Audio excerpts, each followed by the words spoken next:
The preface of To Hell and Back by Dr. Maurice Rawlings. He said, "Everyone knows he went to hell." I said, "But the preacher says he's on his way to heaven." Funerals are strange things, but death is stranger still. Wouldn't it be an honor to have just a momentary glimpse into the mysterious life beyond? At first thought an impossibility, but perhaps not so impossible in the days of modern resuscitation, where 8 to 11 million Americans have already reported near-death experiences, the majority strangely visualizing a veritable glimpse of glory. The typical description involves a beautiful light at the end of a very dark tunnel. Many Christians are convinced that the figure of light they encountered was Jesus because they saw him on a cross, the exuberant experience forever changing their lives.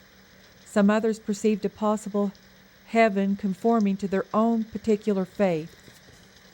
Remarkably, others saw the same tunnel becoming inexplicably evil, convincing them that they had been to hell and back, an unheralded failure, the ultimate bane of existence.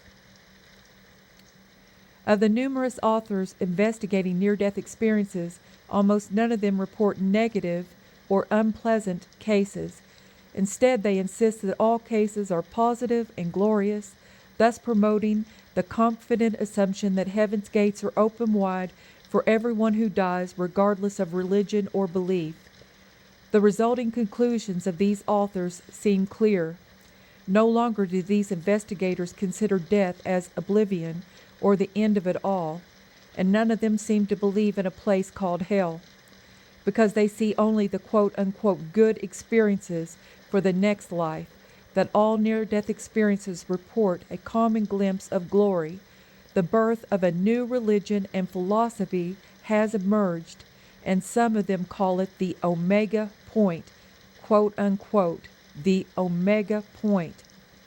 Since near-death observations and all their experiences indicate that heaven is a free ride for everyone who dies, and this becomes the glorious counseling now given at the bedside of many dying patients. Some conclude that the popular reincarnation faiths proclaimed by various Shirley MacLaines are not sustained by the persistent and repeated appearance of the glory waiting one and all, suggesting that karma and repeated rebirths where everyone is essentially given chance after chance until they finally get it right, are no longer supported by the evidence, since the evidence indicates that they quote-unquote got it right the first time.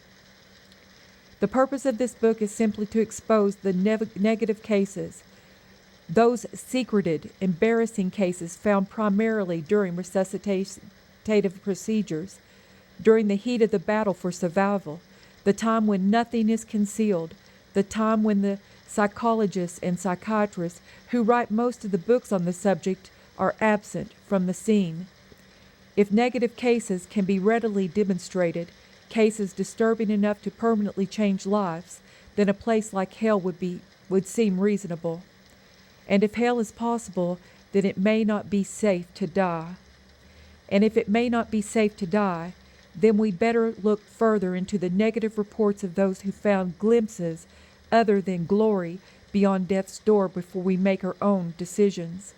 To accomplish this, we shall travel through the familiar out-of-the-body experiences called OBEs, and beyond the numerous near-death experiences, NDEs, examining those cases where extreme circumstances may literally have scared the hell out of the individual involved, without any loss of consciousness or heartbeat at all. We will focus primarily upon flatliners, who were medically retrieved from actual clinical death, and describe the glimpses they experienced after prolonged periods of absent heartbeat, absent breathing, and absent vital functions. These are cases that report more than a glimpse, usually a full sequence of analytical events, many of them occurring in very unpleasant environments.